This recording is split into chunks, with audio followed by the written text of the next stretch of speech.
Ugh, I am so bad at being on camera, but nonetheless, that shall not stop me from giving some useful advice and going to conventions.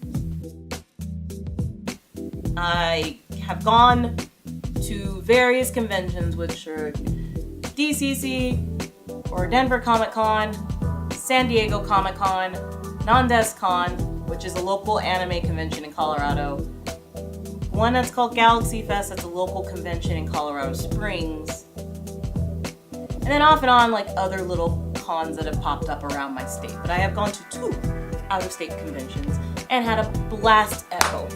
However, I learned a few tips, like the School of Hard Knocks taught me a few things about things you do and don't want to do when you're prepping for these.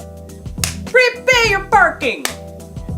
It's cheaper to fly out of Denver, and that is like an hour and a half. No, actually, it's closer to 2 hours to get to DIA from where I live, give or take traffic. And sometimes the cheapest flights I pick are not the most convenient for someone to drop me off at the airport.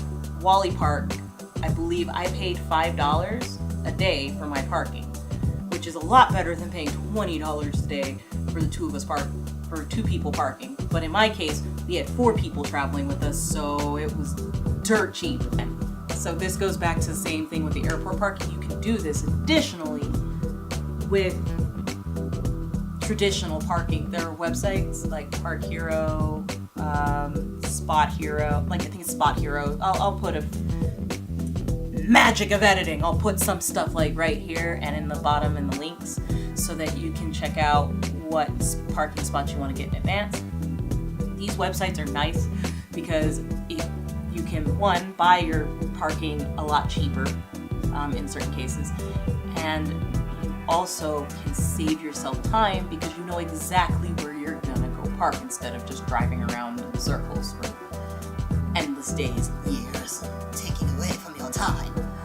Look up, is shipping it versus just buying an additional bag from the airport a cheaper cost? One other suggestion on that note, you can also nest bags so you can save a little bit of money by going one way with 1 bag, but coming back with 2. If you're going with multiple people, you guys might be able to split the cost of a very large bag at the airport, or just split the cost of shipping stuff back home. The only negative of shipping stuff back home is, I guess, you have the slightest of issues that it could get lost in the mail, and you also have the chance it could get damaged, but it could also get damaged at the airport. So, I mean, just pick and choose. Learn how to pack. Learn how to ranger roll and maximize your bag space. That will also help you in bringing additional swag back and saving you some money so you don't have to pay for multiple bags. Now that we've gotten out of the travel phase of things, let's actually go into the convention. So, one thing I'll say that I've learned from experience, don't bring drawstring bags. Like, I'm back. Don't bring drawstring bags like this to carry your stuff all day unless you know you're not putting much into this. The reason I suggest that is because these little strings, they start hurting after a while because they dig in as the bag gets heavier. So I would say if you're gonna have between like maybe 5 pounds of stuff, you can get away with one of these bags. But if you know you're gonna bring a lot of stuff, just bring a backpack. It will save you so much. It's still gonna hurt your back a little bit if it's heavy, but it won't dig into your shoulders and cause you pain like one of these bad boys. I learned that the hard way many years ago of just don't do it even though it seems like a nicer bag for this kind of purpose. Remember to bring the essentials like your photo ID and your phone, but also bring stuff like water and a snack. I mean, I guess treat yourself like you would if you were prepping to travel with a toddler. I know that sounds weird, but travel like you're traveling with a toddler.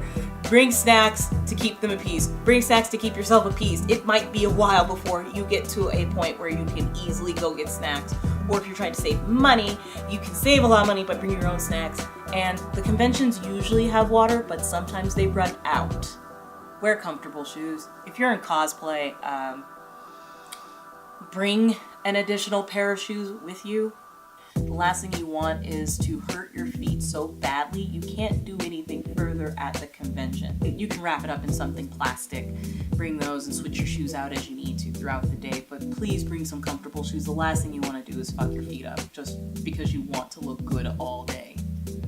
Have a general knowledge of your convention area. Know where the first aid and help booths are. It's just nice to know if something was to happen, you know exactly where you need to go. You know where to go look for help. Most convention maps will have those located. Just make a mental note of where they are. You want to know where exits are, and I mean, as scary as this sounds in our day and age, people are crazy. Anything can happen. You want to know this. Do you smell it? That smell. The kind of smelly smell. The smelly smell that smells smelly. Wash your ass! Please wash your ass. This seems like this should be common sense, and this is just general life advice. If you want friends, please wash your crack. Because I can tell you, I've been to so many conventions where people don't know what the fuck a bar of soap is. I have actually even gone to cons where they were, it's part of the rules. Oh my gosh, just wash yourself. If you don't want to take a full shower, at least do us the favor of washing pits, crack, genitals. If you're one of those people that smells like booty cheeks by day 3, oh my gosh, you are gonna have no friends, nobody's gonna be around you, and if I'm standing in line because I wanna go see somebody I like, I sure as fuck don't wanna smell you, and nobody else does either. Please, please, please, please, learn to take a shower, and if you can't learn to take a shower, pits, crack, genitals. Pits, crack, genitals! Get those key areas, please! Alright, well, if you stuck around to hear my rant about washing your ass, I thank you. And if you want to see me talk about more shit like this, please hit that subscribe button and notification button. And I will see you all next time. Pits, crack, genitals!